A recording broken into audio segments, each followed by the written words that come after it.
오늘도 암호화폐 관련된 소식들을 들고 인사를 드려보고 있는 크립토 마토. 그러나 한 주의 시작이 그닥 순탄치만은 않아 보입니다. 뉴욕 증시 실적 시즌을 앞두고 하락 출발을 해버렸다. 그만큼 기업들의 실적이 사람들이 예상을 했을 때 좋지 않을 것이다 라고 보고 있다라는 것이죠. 불안불안한 증시. 그나마 다우 같은 경우는 좀 선방을 해주고 있는 것 같은데 S&P 500과 나스닥 같은 경우는 이제 나락으로 가고 있는 모습 다시 한번 보여주고 있습니다. 자, 그러면서 오늘 전 세계를 화들짝 놀라게 만든 사건이 또 있었죠. 자, 미국 달러 인덱스 지수가 미친 듯한 상승을 계속해 나가고 있습니다. 지금 현재 107.99포인트.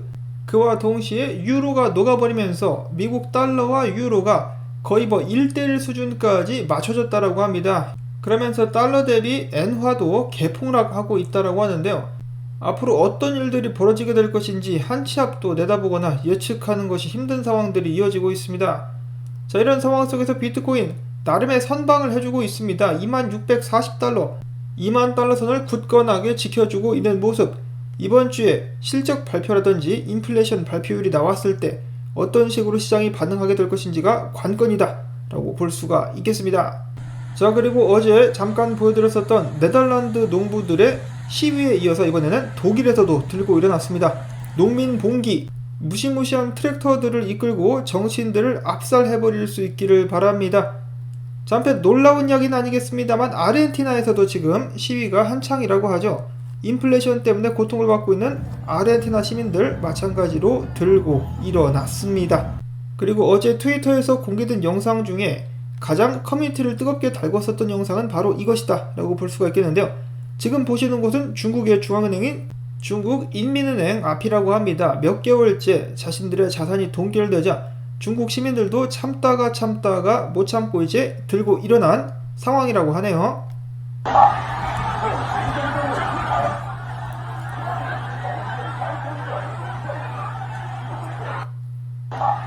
자, 난장판이 이어지고 있습니다.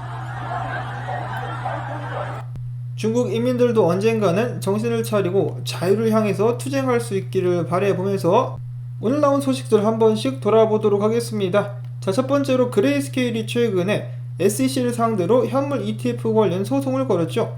소송 판결까지는 앞으로 1년에서 2년이 걸릴 듯 하다라고 매체에서는 예상을 하고 있습니다.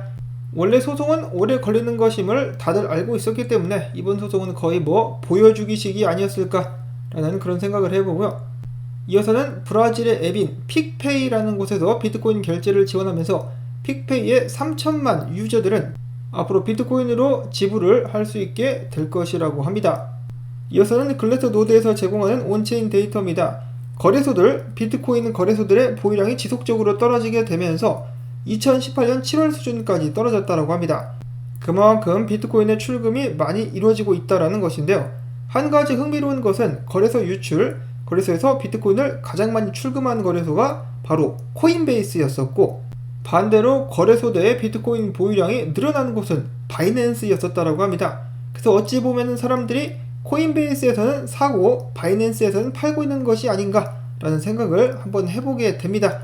그냥 그만 좀 팔아라 이 자식들아 라고 말을 하고 싶은데, 이네들이 팔아주니까 싼 가격에 비트코인을 매집하는 사람들의 숫자도 늘고 있는 것이 아닌가라는 생각이 들기도 합니다. 물량이 분산화되면 더 좋긴 하죠. 자, 데이터를 봤을 때 0.01개 이상의 비트코인을 보유한 지갑 숫자 수가 사상 최대치까지 늘어났다고 합니다. 비트코인을 1개 이상 보유하려는 사람들의 숫자도 최대치로 늘고 있는 가운데 비트코인 가격이 떨어지는 것은 많이 안타깝지만은 그래도 비트코인의 가치를 장기적으로 긍정적으로 보면서 매집을 이어가고 있는 사람들의 숫자 역시 늘어나고 있는 것이 아닌가, 희망회로적인 관점으로다가 일단 봅니다. 이어서는 잠시 쉬어가는 시간, 비트코인 채굴기의 열을 이용하는 것 같죠. 채굴기의 열을 이용해가지고 비닐하우스에서 식물을 기르는 장면이 또 포착이 되기도 했었다고 합니다. 자, 이 얼마나 자연 친화적이고 아름다운 모습입니까? 비트코인 자연 친화 가즈아. 이어서 어제 비트코인 대량 움직임이 포착이 되기도 했었는데요. 비트파이넥스로 5001개, 그리고 앞에서도 잠깐 언급이 됐었는데 바이낸스로 비트코인 5000개가 또 기어 들어갔다고 합니다. 무슨 짓을 하려고 이러는 것인가? 한편 바이낸스의 CEO 짜오장펑이 같은 경우는 최근에 불거지고 있는 마운트 곡스의 해킹 피해자 배상에 따른 대략적으로 14만 개의 비트코인이 시장에 다시 풀릴 수 있는 것에 대한 우려에 대해서 이렇게 이야기를 했는데요. 자, 본인이 피해자라고 쳐봅시다. 자, 만약에 2014년도부터 강제 존버를 지금까지 했었다. 그렇다면은 지금 비트코인 받는다라고 해서 바로 매도를 할까? 내가 봤을 때는 좀 더 들고 있지 않을까라는 생각이 든다라고 긍정적인 예측을 했다라고 하는데요. 이런 것을 보고 전문용어로 뇌피셜이라고 하죠. 님이 그걸 어떻게 아셈? 던질 사람들은 던질 것이고 들고 갈 사람들은 들고 가게 될 것인데 뚜껑을 까봐야 알 수 있겠습니다. 다만 저는 이 14만 개가 한 번에 풀릴 것이라는 생각은 하고 있지 않기 때문에 시장에 가해지는 충격은 그렇게까지 크지는 않을 것이라 예측 정도는 해보고 있습니다.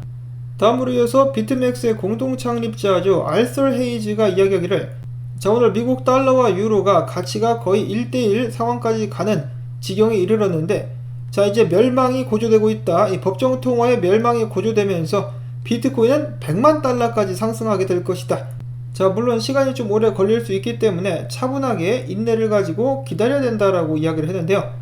자, 법정 통화들이 다 박살이 나게 되면은 비트코인의 시대가 열릴 수 있을 것인가? 라이트닝 네트워크도 착착 개발 중에 있으며 무엇보다 수량이 한정적이라는 데 있어가지고 매력적인 비트코인, 쌀 때 많이 사람들이 살 수 있기를 바라보는데요. 자, 우리는 아직도 비트코인 초반에 와있다, 시장 초반에 와있다 라고 토미 모랄이라는 트위터 계정은 이야기를 하고 있습니다. 자, 비트코인 반감기가 앞으로 이렇게나 많이 남았다는데 지금 4번, 제네시스부터 시작해가지고 4번밖에 거치지 않았다라는 것이죠. 막말로 앞으로 2번의 이 반감기만 지나게 되고 나면은 비트코인 한 블록당 보상이 0.1개도 안됩니다. 0.78개 밖에 되지 않기 때문에 이건 뭐 버티는 자가 승리한다. 비트코인이 지구상에서 완전히 망해가지고 사라지지 않는 한 가격은 계속해서 오를 수밖에 없는 구조입니다. 이러니까 비트코인은 100만 달러까지 가거나 빵원 가거나 둘 중에 하나가 될 것이라는 이야기가 나오고 있는 것이죠. 그렇기 때문에 여러분들 비트코인에 물려서 괴롭다 싶으신 분들 같은 경우는 그렇게까지 크게 절망하지 않으셔도 되지 않을까라고 말씀을 조심스럽게 드려보고 싶습니다.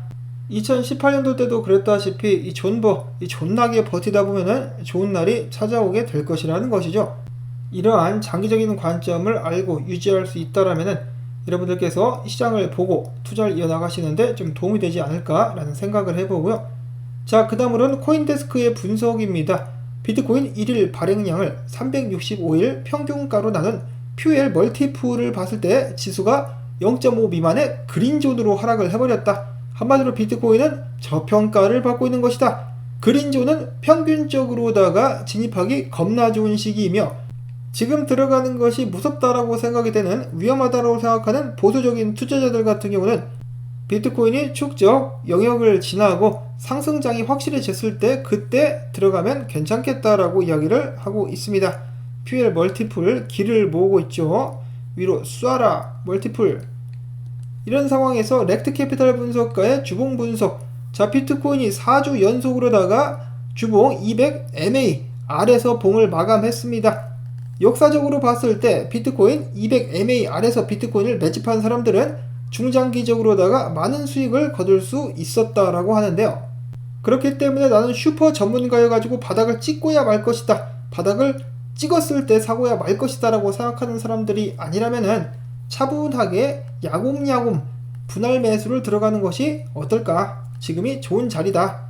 돗자리 깔고 한번 앉아보자 라고 말씀을 드릴 수가 있겠고, 이어서 렉트 캐피탈 분석가는 앞에서 저희가 반감기에 대해서 알아봤었는데 비트코인 역사상으로 봤을 때 비트코인은 반감기 517일에서 547일 전쯤 해가지고 바닥을 찍는 경향이 있었다라고 합니다. 자, 근데 어제를 기준으로 해가지고 반감기 650일 남았다라고 해요. 그래서 바닥을 찍기까지 만약에 역사가 반복된다라면은 앞으로 한 3-4달 후에 비트코인이 바닥을 찍고 축적 준비를 시작하게 되지 않을까라고 생각을 해볼 수가 있겠습니다.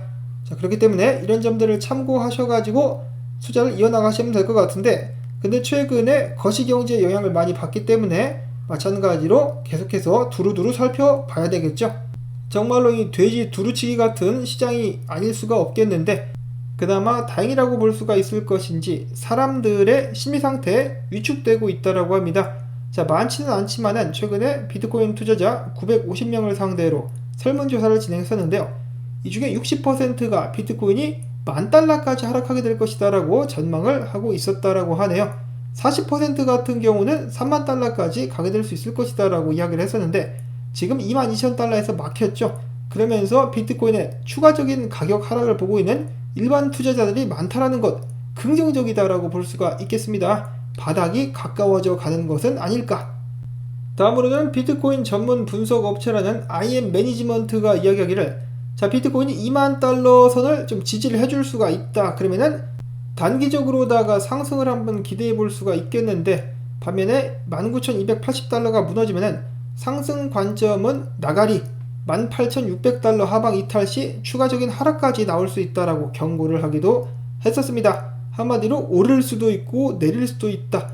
$20,000를 지키느냐 지키지 못하느냐가 관건이 될 것이라고 이야기를 했었는데요. 자, 그 반면에 라크 데이비스 분석가 같은 경우는 올라갈지 내려갈지는 일단 CPI 등등 거시경제에 의해서 많은 영향을 받게 될 것이다 라고 이야기를 했었습니다. 참고로 이 인플레이션율 소비자 물가지수 같은 경우는 미국 현지 시간으로 13일 발표가 될 예정이죠. 그래서 만약에 상황이 긍정적이라면 비트코인이 어떤 식으로든 버티면서 반등을 이어나갈 수 있을 것 같은데요. 그 전까지 무너지지 않도록 힘을 내야만 되겠습니다. 자, 비트코인 지금 밑에 지지 구간이 저항보다 강력하다.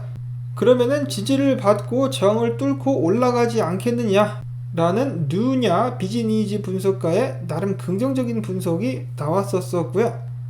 그 반면에 네브라스칸 구너 분석가 같은 경우는, 자, 이거 최근에 좋지 않은 패턴이 반복이 되고 있다. 축적 후 가짜 상승 추가 하락, 축적 후 가짜 상승 추가 하락, 축적 후 가짜 상승 나올랑말랑 하고 있기 때문에 다시 한번 이런 패턴이 반복되면서 떨어질 가능성이 있다는 것을 염두에 둬야 된다라고 이야기를 하고 있었습니다. 자, 불안불안한 비트코인의 상황, 과연 비트코인은 지지를 받고 반등할 수 있을 것인가, 아니면 다시 한번 추세를 이탈하면서 하방을 이어가게 될 것인가. 굉장히 긴장이 되는 상황인데요. 눈 밑에 다크서클 끼는 거 보십시오. 비트코인 투자자들 부디 건강관리를 잘 하실 수 있기를 바라고요. 이어서는 기타 소식들을 보도록 하겠습니다. 이더리움 고래들이 메타버스 토큰들을 계속해서 매집을 하고 있다는 소식이 나왔었습니다. 그 중에 대표적인 주자가 바로 박스 중에 박스, 샌드박스라고 볼 수가 있겠는데요. 샌드박스 같은 경우는 계속해서 대형 파트너십들을 유치를 하고 있었는데요. 이번에는 플레이보이와의 파트너십을 체결했었고, 한국에서 KB 하나은행과도 파트너십을 체결했다라고 합니다. 메타버스로 여러분들을 초대합니다. 샌드박스 가즈아. 샌드박스 외에 고래들이 많이 매집한 코인들 같은 경우는 원숭이 코인, 그리고 마나, 엔진 코인, 엑시 인피니티 등이 있었다라고 합니다. 다시 한번 메타버스 붐은 돌아올 수 있을까요? 기대를 한번 해보면서, 다음 소식은 시바이누도 메타버스 준비하고 있지 않겠습니까? 그래서인지 모르겠지만 고래들이 이 시바이누 역시 겁나게 사서 모아대고 있다라고 합니다. 고래들의 평균 보유고가 18% 증가했으며 전체 계좌는 120만 개로 증가. 이 개를 키우는 사람들이 120만 명이나 된다 라는 소식이 나오기도 했었고요. 자, 반면에 이더리움 같은 경우는 약세가 보여지고 있다. 어제 제가 공유했었던 소식과 비슷합니다. 저항 받고 떨어졌으니까 다음 지지까지 내려오게 되지 않을까, $1,020까지 이더리움이 결국 떨어지게 되지 않을까 라는 분석이 있었습니다. 이더리움 같은 경우 중장기적으로 봤을 때 $600 선까지 하락한 후 $10,000까지 오를 수 있다. 다만 그 시기는 2024년도 이후가 될 것이다 라고 케일리오 분석가는 장기적인 이더리움의 움직임을 이런 식으로다가 보고 있었습니다. 자, $650 선까지 밀린다. 정말 무시무시하겠네요. 부디 그런 일은 일어나지 않기를 그래도 바라보고요. 자, 다음으로는 피터 브렌트가 에이다 차트를 보면서 헤드앤숄더가 보여지고 있다. 하락간드라고 분석을 남겼습니다. 에이다 투자자분들의 심기를 거스릴 수 있는 그러한 차트 분석. 근데 비트코인 따라가게 되겠죠. 다음으로는 최근에 파산 신청을 해버린 3AC 설립자 2명, 슈주와 카일 데이비스가 행방불명이라고 합니다. 싱가포르에서 사라졌다라는 것인데요. 어디로 토낀 것은 아닐까 많은 사람들이 궁금해 하고 있다라고 하네요. 자, 그 다음에 간만에 들어보는 누나 관련된 소식.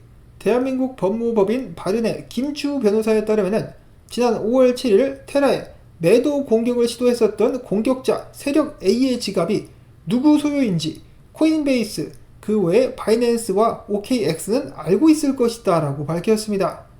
그런데 거래소들 입장에서는 아직 지갑의 주인의 공개를 거부하고 있다라고 하고 있는데요.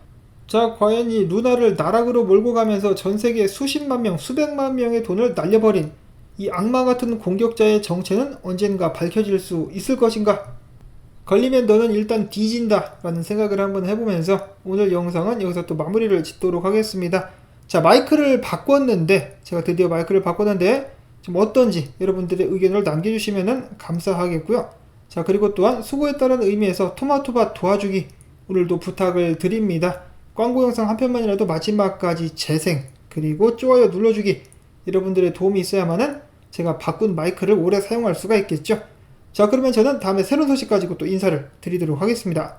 안녕히 계십시오.